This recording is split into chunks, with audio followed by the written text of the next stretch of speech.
Sa Misibis. Grabe doon.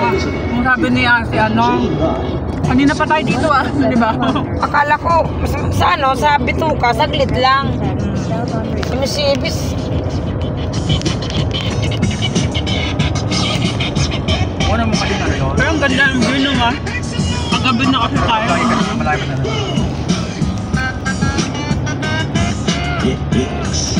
Tang-tang, sa picture-picture ako na sa picture.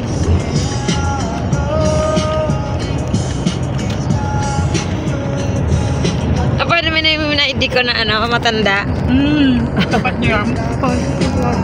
Naalala ko si Mama lang siya, Papa. Nakahawak kamay talaga siya.